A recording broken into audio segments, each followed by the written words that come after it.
universities and colleges. So that means that we do not have a specific list of universities where we're sending all of our students. We actually help the student find the best fit for them academically, and as well as all the things they're looking for in their university experience. So many times after we talk about what we don't do, people wonder, what does Education USA do? We guide you in the sometimes complicated process of applying to US universities and colleges, okay? And we divide the process into 5 steps. The first step would be researching your options, so we can explain what to keep in mind when you're looking for universities, what are some good search engines, various things like that. Step 2, we talk about how you plan to pay for your studies in the United States. Can your parents pay for part of it? Can you pay for part of it? Do you need to take out a loan? Are you looking for generous scholarships? These are all things that we will talk about and consider. And the third step is the longest step, and that is completing your application. And this webinar today is part of that help, because part of your application to a bachelor's degree in the United States is that your guidance counselor will turn in the school profile for your high school, okay? So this is an example of a step 3 webinar. Finally, we have step 4. If you are admitted into the US university or college, then we can explain how to apply for your F1 visa. What are the steps? What paperwork is needed? How much do you have to pay for the appointment? Things like that. And finally, before you leave, we offer an orientation, which we call pre-departure orientation, which is step 5. And it's a one-day event where we explain what you should pack in your suitcases, what you need to show to the Customs and Border Control officer when you first get to the United States, how do you sign up for classes, cultural differences, everything you need to know before you go to the US so that you have a smooth transition to your studies in the US. So right now, before we begin, I'm going to ask you guys to take the poll that should be appearing on your screen right now. First, we would like to know, where are you joining us from? We invited the entire region, so we hope that we have people from Canada and Mexico, as well as Central America, as well as the Caribbean, and hopefully from other regions of the world. And we are interested to know if you are a high school counselor, high school teacher, student, Education USA advisor, or other.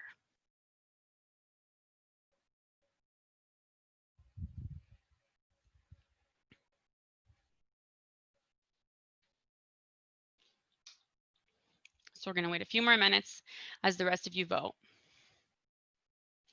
And as my colleague Jackson reminded you, if you have any questions, please send them to Jackson.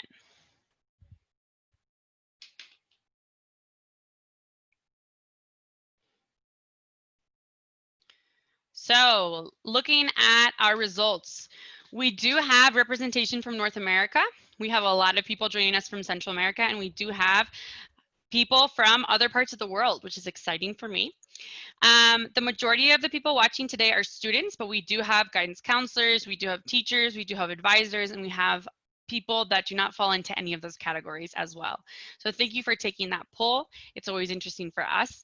And now I am pleased to introduce our presenters today. One of them is myself. I go by Mo, and I am the Education USA advisor in San Jose, Costa Rica. And we also have Shannon O Hagan with us, who is the Assistant Director of International Recruitment at the University of Missouri. So we're going to go ahead and get started with the information we have for you today, because it's a lot of information. This is recorded. If you want to watch this later, it is on Education USA Costa Rica's Facebook page. So if you want to watch it again, it'll be there to stay.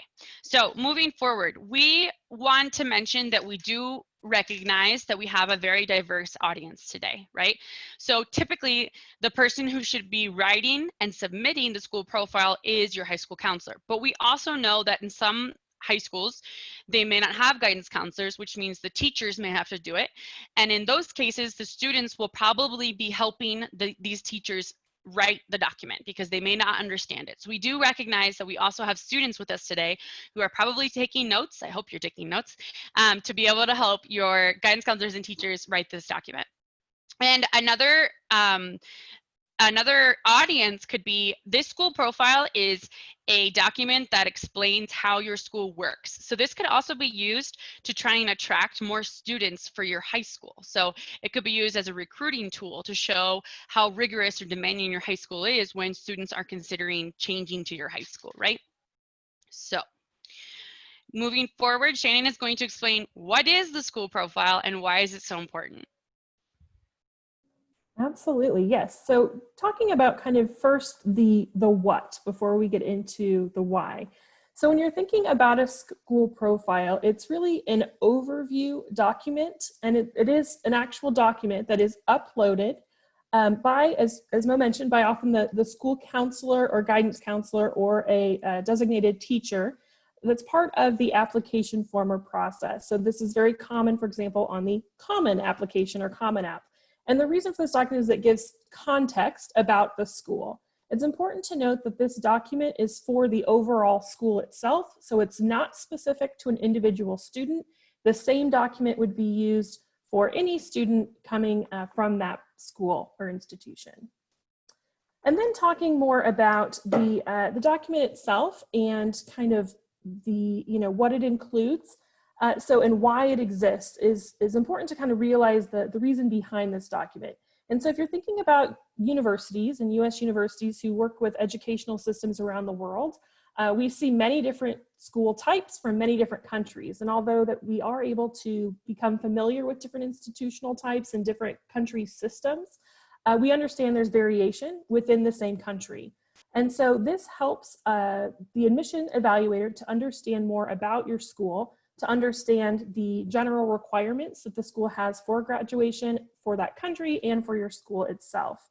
And so this is a really helpful document to support the student because it provides context for the universities or for anyone else who's reviewing this document and better understanding the specifics of that school when it comes to the curriculum, the learning style, having a better understanding of the rigor of that particular school, and just different elements that may not be obvious from looking at the academic record or transcript. And so we listed an example here. So for example, if you have a school that has a longer school day, so in this example from 7 a.m. to 6 p.m. with really rigorous curriculum, really difficult courses, colleges, universities may not know that from just looking at the transcript, but this will help us to understand why academics might be really the focus of that school and there might not be as much time or opportunities for extracurricular activities. So again, context is key. So moving forward, I'm going to explain how to set up your counselor profile. So the first question is, many guidance counselors are probably thinking, how do I start, right? The student who's applying to the US universities or colleges will create their own profile on Common App, and then they have to write your name and email address in the spot where it says guidance counselor. When they write your name and email, you will then receive an automatic invitation emailed to you, much like the one on the right. I created a counselor account and a student account, so it appears as my name twice, but the example of, hello, this student has asked for your support. This is their name. Please activate your account. So you need to click on that link and make your account. It takes about 5 minutes, and you should save this information for later, because if you have any students in the future who want to apply to US universities or colleges, it would be the same profile, the same exact profile. So you need to save that information. So when you first activate your account, they're going to ask you to set it up. The first thing they need to do is you need to, right here in yellow, filled out the profile, which are basic information, what is your name, what is your email address, what is your position, right? And I wanted to point out that here, right on where my mouse is, where it says Mo Burke, that is where all of the students' names will appear who have assigned you as their guidance counselor. So for example, if you have 3 students applying to US universities and colleges, they should all assign you as their guidance counselor, and then all of their names will appear here. So it could say Mary, Joe, and Pam, right? And that's how you keep them separated so that you can upload their grades and documents. But first we need to fill out our profile. So filling out our profile, the first thing it asks is for your information. So I said that I am the counselor for ABC High School, okay? And then you will see different portions that we have to fill out. It's going to ask you questions about your school. And then here's the part that says school profile, which is the whole reason we're here today. But it's important to keep in mind that the school profile actually has 2 parts. First, they're going to ask you questions about your high school, and then you will upload the document that we are talking about today. You also have to explain if your high school uses class rank, GPA, you have to upload the transcripts for the students, which is 4 years of high school, and any other certifications. So, school details. The first thing it's going to ask is, where do you work? What school do you represent? You should look up your institution's name, but it is common that an international high school may not appear, right? If it's not assigned in a Common App, it's not going to appear. So you should look it up in its original language. So if you are in a Spanish-speaking country and you go to Liceo de Costa Rica, you should be looking up Liceo de Costa Rica. You should not look up Costa Rica High School because that's a different title, right? If your high school is not in the Common App, then there's an option that says, I don't see my school on this list. And as soon as you click that, you will be able to write the name and write the city it's located in, okay? Then they will ask you a few questions about your high school, such as the demographics. So what percentage of students are Caucasian? What percentage are African American? What percentage are Asian? If you use class rank and GPA, which we will explain in 2 or 3 minutes because I know it's kind of confusing. And then there's a button that you click and you upload this document, the school profile, that we are going to explain how to make now. So moving forward. So when you're looking at the actual forms to fill out, if there's an asterisk, it means that that is a required field that you do need to fill in. However, there are some fields that are not required, and if it is one that your school does not use, then you can leave it blank. So for example, if your school is not one that uses class rank, then you would not need to make that up. You could just leave it blank because it does not apply in your particular case. And it's important to note that the more detailed you can be with your class profile, the better, because that's really helpful for the admissions evaluator to better understand your educational system and for them to see how that translates.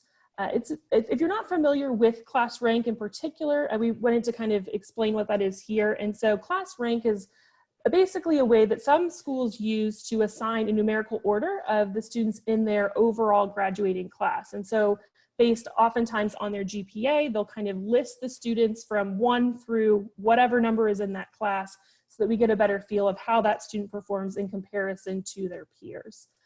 So this, sometimes as you see here, is also out of the number that's there, and then sometimes it's used in a percentage form. So this is just a particular way that it's used, but if your school does not use this particular method, that's okay too. But this is kind of that context for that.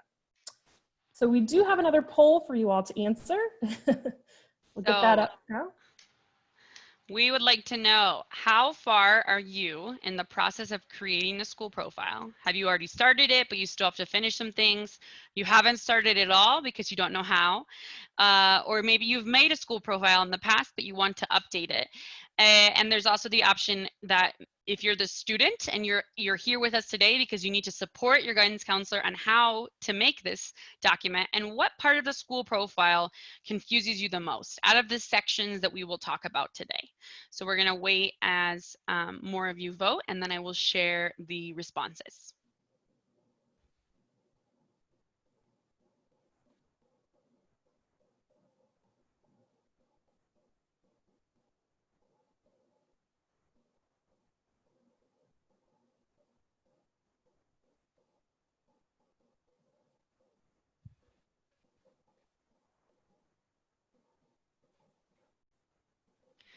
Okay, so the majority of you have not started and you don't know how, and that's perfectly okay because that is what we are here for today.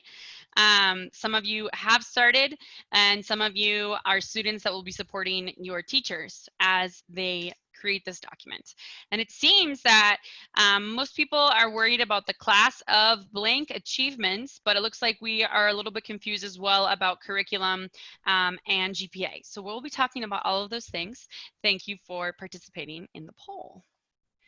So yeah, that is super helpful. That's really helpful context for us to understand for that. So we want to start by kind of talking about what to include in the profile and how to get started with that. So as the starting point, sometimes it's just difficult to know where to put this information, how to format it, and there's not really a one size fits all in terms of the overall structure or template to use, but there's common elements. And so some of the things that are helpful to have is that, well, one, it should be in English or translated into English, and it should have some kind of branding from your school. So if you have a school letterhead or at least a school logo so that we can tell it's an official document, this is important for us to see so that we know that it is truly a school's document that has been created. And then some basic contact information about your school to identify it. So school address, phone number, website, and the principal's name. So those are all helpful fields for us to see, ideally kind of towards the top of that document or in the footer. So moving forward, typically the first section to include on your school profile is called community. And we want to mention in what community is it located? So you should mention the city or the town. And what kind of economic classes do you have represented in your student population? So for example, is it a public high school, private high school, or semi-private high school? So do most of your students come from a low socioeconomic background? Do you have a mix of all types of socioeconomic backgrounds? Or do most of your students come from a higher, an upper class level? What are the demographics? For example, as we mentioned earlier, you could mention the percentage of Caucasian, African American, and Asian students, but you could also mention if you want, if you have majority Costa Rican students, or maybe your high school is more of an international school and you have 60% Costa Ricans, 40% students from other countries, right? And if it has a reputation, it would be wonderful to mention the reputation in this. So for example, if it was named by the Ministry of Public Education as the third best STEM school, or if it received some kind of reputation, you could mention it here in the community section. So here we have two examples. It's specifically, I know we have guests from all different countries. I have examples from Costa Rica's educational system, but we do recognize that all educational systems are different. We just wanted to give some examples. So in Costa Rica, we have 3 different types of high schools. We have regular academic high schools, we have technical high schools where you graduate with your high school degree and a technical degree, and we have scientific high schools, which in Spanish are called colegios científicos. So here we have one example from a technical high school where it's explaining that it's pretty much in the middle of San Jose, that it's a public institution, that we have varying classes. And then the other one is an example for a scientific high school, which is in the South. And they're talking about how it's a little bit more of an area that is a little bit more impoverished, right? Lower socioeconomic status. It mentions that they have to give many of their students scholarships for transportation and food, right? That's something you can mention in the community section. Great, so now we'll talk about some suggested sections that you want to include about the school itself. So these are going to be some of those kind of overall facts or characteristics about that school. So for example, if it's a public or a private school, what are kind of those overall educational standards as follows? So for example, if it's recognized by the ministry, if it's accredited by a different organization, those are helpful things to include there.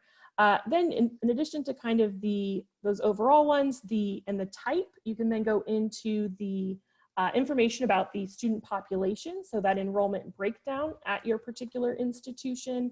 You can also talk about when it was founded. Additionally, if it was founded a long time ago and perhaps had a previous name, that might be helpful to include somewhere, so that we know, previously known as, and perhaps those years that those names were used. Because sometimes we have applicants who are, have graduated many years ago, so that information can be helpful. Then additionally, if you have information about, of course, the curriculum and just an overarching view of that, that's helpful for us to know. You have more information to get detailed later, but just some of the basic terms about that type of curriculum that you follow. And then if you have a SEEB code, and if you're not familiar with the SEEB code, it's a college entrance examination board, is what SEEB stands for. Standardized ID number that's assigned to a school, that's issued by Educational Testing Services. It's affiliated with often College Board or ACT. So if you have a SEEB code, it's helpful to include. If you don't have a SEEB code, then there's kind of a standard unlisted international school code that you see here. So then as far as some examples of schools and how this might look for different institutions, These are just a couple different variations here. So as you see in both of these examples, so starting with the first one, it talks about being a 5-year public high school. So that's helpful to see. It lists the number of students, kind of that breakdown of grades that are covered. It mentions having an IB diploma program, so that gives us an idea of the curriculum. It also talks about being recognized by the Ministry of Education, and it kind of has an element of letting us see that it's been well established and that it is a well-recognized school. So all these traits are helpful to see and to get a better feel for the school. And the second one, we have a different school type. So again, the professional high school, professional technical. And so again, it kind of includes those elements, but breaks it down in a different way. So we get a better feel for that student population, when the school was founded, and more information about the curricula and how it's recognized. So all of those elements are there in that narrative form. They're just kind of presented in a slightly different way. Right. And just going off of what Shannon said, you have to keep in mind that for you, you may think that everyone knows what these type of high schools are. But for example, I had never heard of a professional technical high school in that system because where I'm from, we didn't have them in my area. So that's why it's very important to explicitly explain what is that type of high school and how many years is it, for example. So moving forward, the next section could be the admission process, but we do recognize that not all high schools have an admission process. So if you do not have an admission process, you can leave it out.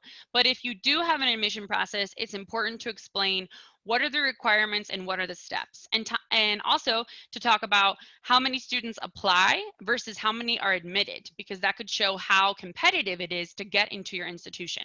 What are the steps and how many are there? So looking for examples, we gave one example for the professional, for the scientific high schools, where it's quite competitive. They have to take exams, they have to do interviews, they have to present their grades. And then we have one for the professional technical high school, where it explains how you get into a technical high school and how you get assigned to the different technical degrees that you can study, right? So these are two examples. Feel free to take a screenshot if you would like some inspiration later. Great, so now we'll get into the curriculum. So the curriculum is helpful, again, for us to have that context to really understand what is used by your school for instruction, and it really provides context for admissions evaluators to have more information beyond the transcript. So this kind of in some ways starts big and works its way to smaller, more detailed. So kind of on big picture, what do you use for structuring your academic year? So do you use semesters or quarters or trimesters? And also, what does your overall academic calendar look like? So what months is the school in session? August to May, February to December. Then getting a little bit more narrowed down from there, we want to know kind of a typical day or week at that institution of how many lessons or blocks are there offered each day or in a week, and how's that structured? What does that school day kind of look like for a sample student? And then what courses are offered as part of that curriculum? So sometimes this can be presented in a bullet format. Sometimes a chart can be easier. You can organize it in different ways to kind of present this type of information. So it doesn't all have to be narrative format. And so here's a couple examples. The first one is a narrative example. And so it does include a lot of those different elements that we talked about the overall school year. And this one again is for a scientific high school. So providing a little more context about what the course load is like for the student, what the typical day is like for a student. One thing this does not include for this particular example is when the school year starts and when it ends. So that would be one element that it doesn't have that would be helpful to know if you're building your own. Here's a different example that's in more of a chart format. And this one is also helpful because it provides more, it has a lot of information in it, but in a very simple to read form. And then at the bottom of it, they put a little bit more additional information to provide some more context or details for those particular courses. So both are great, just different variations of how to go about it. So here I want to jump in and explain that it's also important to mention how a student will earn a high school degree in your country, because that is different in every country, right? So you could include it in this section, or you could make your own section called graduation requirements. However you would like to format it, there is not one special formula for a school profile, right? But for example, are there exams that students have to pass to get their high school degree? If they do, what's the passing grade? What happens if they don't pass all of them? They get a second chance? Do they fail, right? These are important things to include because it's different in every country. For example, I did not take leaving exams when I was leaving my high school, but in Costa Rica, previously they took exams that were called bachilleratos, right? And now they're called faros. They changed, right? So that's something you could mention as well. Like starting 2019, these tests have changed to this. This is also an area where you can mention any specific circumstances that may have happened. So for example, this student that applied, he graduated in 2018, and in Costa Rica in 2018, there was a huge strike across the country with schools. So most public schools did not have class for the last trimester, and the students did not receive grades. In the Colegio Científico, the scientific high school, they actually did continue with classes. So they mentioned it, but they said that they continued with classes as normal, right? And so moving forward, in curriculum, you can also mention if you have something that's called the presentation grade, or you may choose to mention this in GPA if you think it's more aligned with the GPA. So this is an explanation of how this student can earn both the regular high school degree and the technical degree, and what are the different tests they have to take, and what are the different percentages that they need to get in order to get those passing grades. And finally, somebody used a chart to show it even more, because for them, this high school degree and this technical degree are very separate, right? You cannot get the technical degree without your high school degree, but you could get the high school degree without your technical degree. So these are the things that they're explaining: how many hours of internship, internship and volunteering are required to graduate. That's where you can mention this in this section, or make a separate section called graduation requirements. Great. So another thing that you want to include is if within the curriculum, if your school offers international curricula such as AP or IB. So if your school does offer this, we would want to know what specific courses are available. So in the case of IB, if you have the full diploma program available versus specific courses, because again, and similar with AP, you know, how many are offered to students? Because this lets us know when you're looking at a student's record, are they taking advantage of those opportunities available? Are they kind of comparable to what's available for that school? Or are they really taking all the ones that are available, but there's just a few offered? So it just, again, is additional information for context that we can take into consideration when reviewing their academic transcripts. So now we're going to talk about rank, grading, and GPA, which is often an interesting sections for international schools. First, as we mentioned, rank is when you put students in numerical order based on their grade point average. So if your high school does not use this, you could simply not mention it, or you could put it and put school does not use rank, right? The same goes for the grade point average. In the United States, many high schools use a grade point average from 0 to 4 or 0 to 5. But they understand that you guys are coming from an international context, and they understand that you do not necessarily use that system, right? So in this case, the student had already explained what the presentational grade was, which is the most similar thing to a GPA in Costa Rica. So they simply put, other than that, we don't have any GPA. But you could explain here, what is the closest thing to GPA and what is your scale? Is it 0 to 100? Is it 0 to 90? Is it 0 to 60? What is your scale, so that they can get a better idea? You do not have to translate it or change it to the US system. You should not, because you may be calculating it incorrectly. And then moving forward, you also need to explain how students are graded. So in the United States, you may know that we use letters like A, B, C, right? You do not have to change your system to the US system. You should not, right? If you do not use letters, do not change these grades to letters, because you may be doing it incorrectly. So for example, this high school divided their grades on this scale. From 91 to 100 was excellent, 85 to 90 was very good, 80 to 84 was average, 70 to 79 is poor, and 0 to 69 is failing, right? And this specific school at the bottom, if they got 70 or below, they would fail the course, which means they have to return to their previous high school. They lose their privilege of studying in that high school, right? So here are two different examples. You can simply put words. If you do not use letters, you could put excellent, very good, average, right? You do not have to use the US system. Yeah, in fact, yeah, as Mo mentioned, just to reiterate that from the university perspective, please do not translate to the university system, because that's part of what our offices do, is to look at the context of that school, look at the grading scale used by that high school, and then use that to make informed decisions about how that would translate. So we do that for you. Don't worry about doing that. So now talking about COVID-19 related changes is everyone's favorite topic, but as I mentioned previously, when there's kind of a big event that impacts your educational experience, you'd want to include that in the school profile. And so, of course, COVID-19 has impacted schools in many different ways. And so this could be an opportunity for you to provide some general information about how the overall situation might have impacted your educational year, the instruction offered. It's important to note you do have a separate place on the Common application to provide additional context about it. So there's a specific area related to COVID-19 impact. It's a new section as part of the Common App. So you will have information, you have a place to do that. However, it could also be helpful to put that in part of the overall profile, especially for future years of students. And so some of the things that might have changed, like changing to pass-fail, for example, or change of a grading scale, or other changes that might have affected the curricula, are all things that you could include in this section. Right, as Shannon mentioned, there is a question in the Guidance Counselor Common App, but I believe that it has a specific character or word amount. So if you had a lot of changes and you cannot write all of those changes in the Common App, the school profile is a great place to mention it, where those changes were made. So moving forward, in the school profile, there is a portion that you should mention the achievements of the last class that graduated, okay?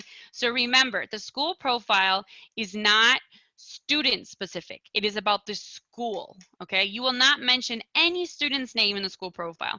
You will only talk about the school, okay? So, for example, in this case, they are going to explicitly state the number of students that graduated from the class of 2019. In this case, because in Costa Rica, graduation is in December, right?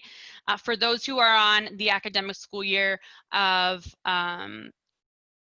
August to May, you can mention the class of 2020 because they graduated in May of this year, right? You need to talk about the class that most recently graduated. If you want to talk about the current class, you could mention how many of the students should graduate, like that they're on their way to graduate as long as they continue to do what they're doing, right? In this case here that I give you, this student took a gap year, so he took 1 year off. So he could write about, the guidance counselor could write about his specific generation, his specific class, because she had that data, right? But if you are not, you haven't graduated yet, you cannot put your generation's information because you haven't graduated. So you do it for the last generation just to give an idea of the reputation of your school, not the student, right? So again, as I mentioned, school profile is about the school, not the student. In theory, if you have multiple students who are going to apply to the US universities and colleges, you are going to use the same school profile for all of them because you are not mentioning their name. You're talking about the institution. Yeah, so now we're going to talk a little bit more about starting at standardized tests. And so if you are a school where your students take standardized tests, such as the SAT or ACT exam, you could include this information for your, again, most recent class that has graduated from your school. So again, similarly to what we just, the previous session, this would be for the entire class, not just for one specific student, but if you have enough data to kind of show typical scores that your students earn, that's again helpful for context so we can know that compared to their peers, how a student we're looking at has performed.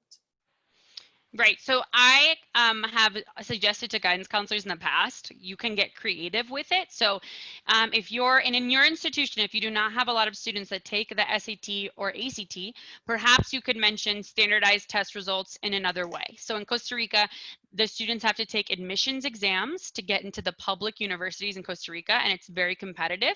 So in this case, many Costa Rican counselors decide to put how their students do on those exams to show how bright and intelligent their students are, and it's the most similar thing they have to an SAT or an ACT. So there's also a section, quite short, it's called post-high school placements, right? And here is where you're going to talk about what percentage of your graduates from last class are enrolled in a university or college. You can divide it into a 2-year university or college or a 4-year university or college, and what percentage of them are not studying but employed. So for example, as we have here, 95% of them were hired and working in a company. I believe this was from the technical high school. So 95% of them were using their technical degree and working. And 70% of that same population was also enrolled in a 4-year college or university at the same time. They were studying and working, right? Great. Now we'll talk about the awards and distinctions section. Again, this is for your most recent graduating class. So we're talking about class of 2020 for many of you.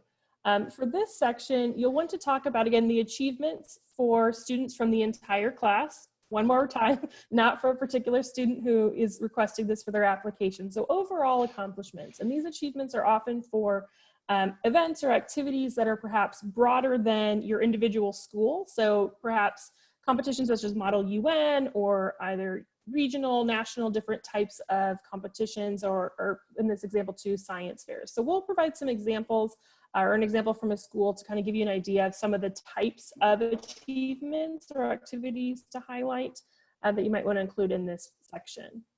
So here's a list here. So as you see here, kind of a range of different types of achievements from the school to kind of show some of the breadth of opportunities the students perhaps did or participated in.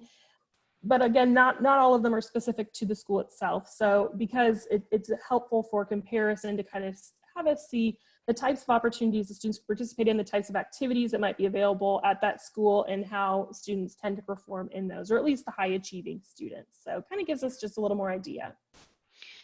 So the next section is simply a list of the universities and colleges where your alumni are studying right now. So you can look at the last 4 graduating classes and see where they are currently studying. So this just gives an idea of what type of universities the students are going after, right? You can mention if you have any students that are studying at the international level, as here we have a few studying in the US, one studying in Russia, one studying in Mexico. So those are the different things that you can mention. It can be a simple short list. I do recommend putting the name in English and then putting the name in the original language second, maybe in italicized letters like we have here, because you should always put the university's true name in its own language, because for example, I do not speak Russian. So if you put this name in Russian, I would have no idea what the name is of that school, but luckily they translated it for me in English, right? Yeah, so now when you're kind of wrapping up all of these bits of information, we seem like we've charged you with this impossible task of having all of these different elements and kind of how to put it all together. But some of the things that we really want you to make sure you include is your contact information, because this is a really important section that you have on here so that we know how to get in touch with you if we need to. So this is important in the application process, where if there's a question about the application or about the school or just additional information is needed, that we know who to contact in that case. So you would list your information, your title, your contact information available. And if there are multiple counselors, you'd want to include that as well, and how they're assigned so that we make sure we're getting in contact with the appropriate person. Some helpful pieces to put in there that are optional, but sort of helpful to know for your actual document is if you are a school that accepts university visitors, especially during normal times of non-COVID, then if you provide information about that on your document, this can be helpful because we use these profiles from the recruitment side of it as well, of getting back in touch with you. So some schools will provide information about their preferred times of year or times of day, or if they even have like a visit website. And so just be aware that schools could reach out to you for more clarification, whether it's about the application process or even from the recruitment context. So some tips to creating your school profile. The first tip is to do it in parts. It's a very long document and you will, well, hopefully not too long, right? We want it to be a decent amount. It's just a lot of information. So if you do it, you could say today I'm going to sit down and I'm going to write community and school. And tomorrow I'm going to sit down and I'm going to write admission process and curriculum. And that way you do it part by part and you truly create a wonderful school profile for your institution. You can also use graphs, charts, charts or colors to break up instead of just writing everything in sentences as a narrative, which is a little hard for the human eye. You may want to include a table or a chart if it's a better way to visually represent it. Make sure you save it. If you spend all this time on this document, you can use this document next year and the year after that and the year after that. The only portions you would have to change are the portions about the class of, because you would have to update it with the most recent graduating class, right? So if you use it next year, then you would need to put class of 2020 or class of 2021, depending on your school calendar, right? And previously it had class of 2019 or class of 2020. So you need to update that. If you are new to your institution, we recommend reaching out to your colleagues or your coworkers for institutional information, or look in your school records so that you can have the most accurate document.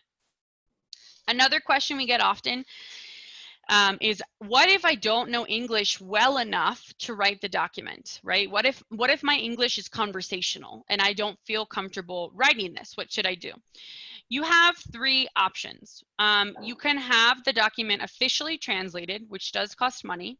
And in this case, that is normally paid for by the student who is applying, because it's for their application, right?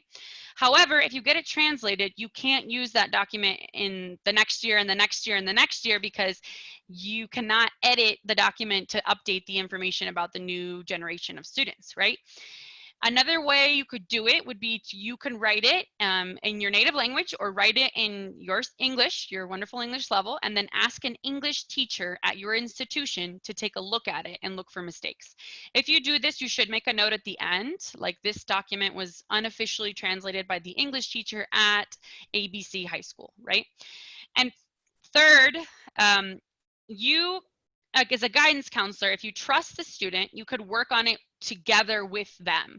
You could provide the data and the information and the statistics, and the student may be able to help you with the English. However, it's important to keep in mind, when you turn in that document, they are reading it as if it is true information. So anything the student translates or writes will be taken as the truth. So you should be very confident and aware of what is being turned in, whether you type it in a Google Translator to make sure that it says what you're trying to say, or you ask the English teacher to look at it at the end as a final review.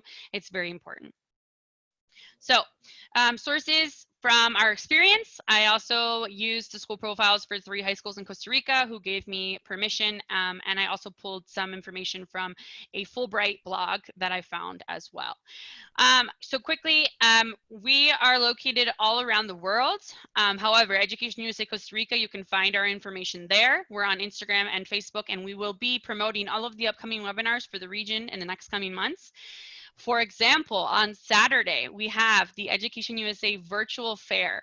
We will have more than 100 US universities and colleges, and the platform is super cool. You feel like you're there and you can walk around and talk to the representatives.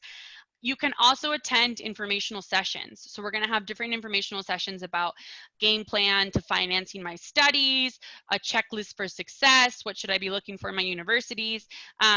It's listed as 1 p.m. to 4 p.m. here. That is listed in Central Standard Time. So it is different in other time zones. Please reach out to your Education USA officer, and please sign up using the link there. My colleague will be putting the link in the chat soon as well.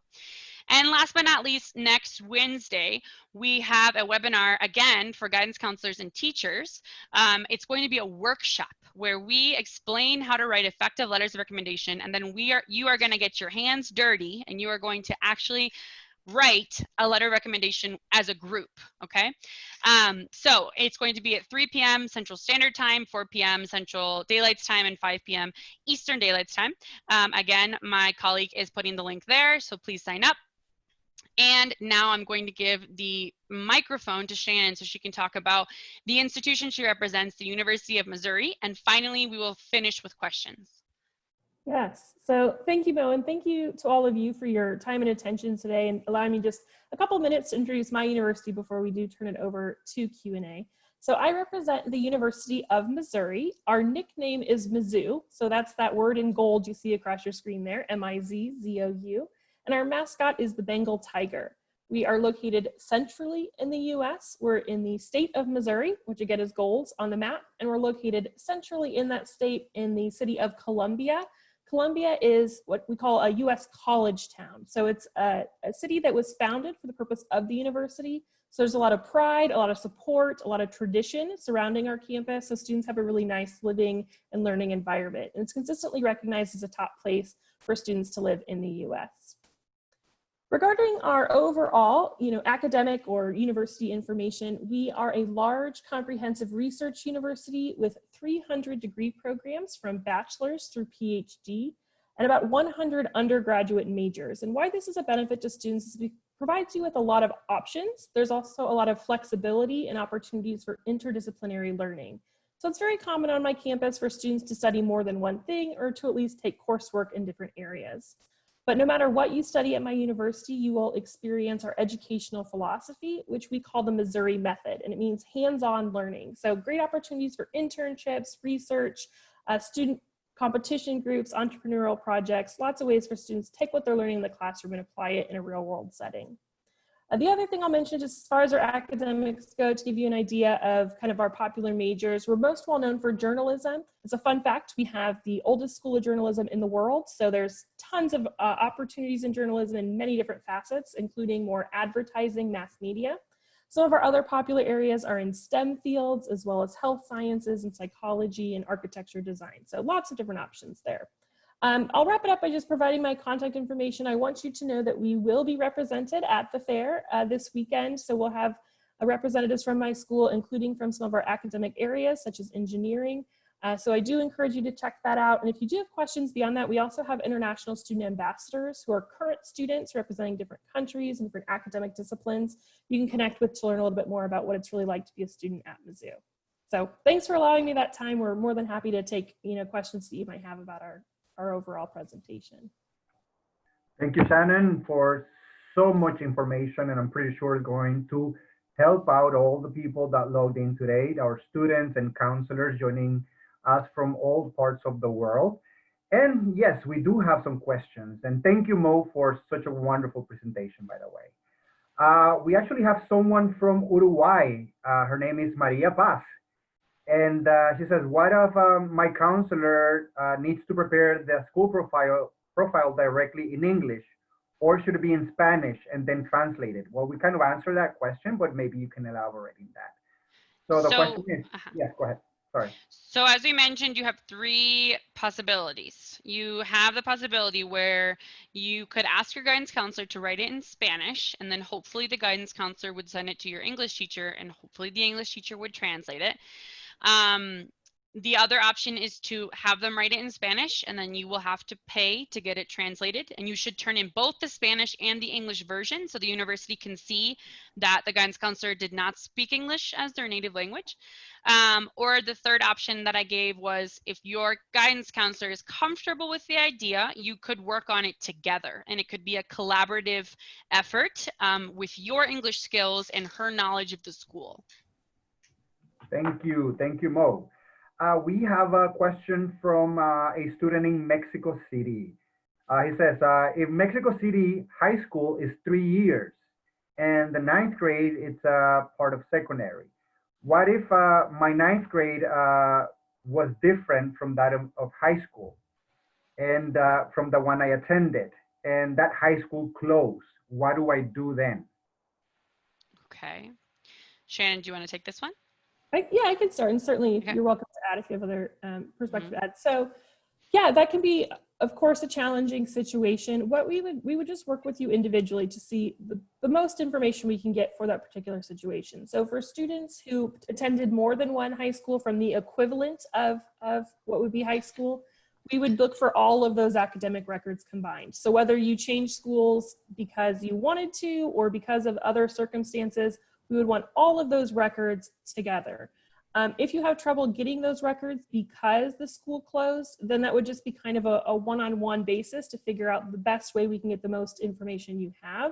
So whether that's through records that maybe your current school might have, or if we can get some kind of documentation about the school closing, it really just kind of depends on the circumstance. But never hesitate to ask questions of the university, of the admissions representative, and explain the situation, and then they can kind of walk you through some different options to figure out how to get the best information that's available given those circumstances. Thank you so much, Shannon. We have another question from Nicaragua. In high school, our high school system has 5 years. However, it doesn't go up to 12th grade. It goes up to 11th grade, meaning that 7th and 8th grade are included for high school years. What do I do then? How do I report that in the Common App? Do I report 7th and 8th grade? And what do I do with the missing 12th grade? Shannon, what is your personal take on this? Because I have another Sure. take as well. Yeah, we can see if we're the same or different, because sometimes things are more of an art than a science, where there can be some variation. But my take on it is that basically that's some of the information you would include in the profile to provide some of that context, so we would have a better understanding of the educational system that you're in. We work with educational systems around the world, so we see a lot of variation there, and we understand that. And what most universities are looking to see is that you have completed the equivalent of high school that would prepare you for university or post-secondary study. And so we would look at, for educational systems that kind of have a bridge there where it's a little bit different of how that break happens, we would still look for the records from the equivalent of high school. So typically your final 4 years of study in many cases. And so we would ask you to get those combined records for us to review. Yes, that's exactly what we advise students as well. Is in Costa Rica as well, in academic high schools, they graduate in 11th grade. And in that case, I recommend that they get 4 years of grades. So 8th grade, 9th grade, 10th grade, and 11th grade, because many high schools in the States are 4 years. So we feel that universities and colleges want to see your journey over a period of 4 years and how your grades develop over that time.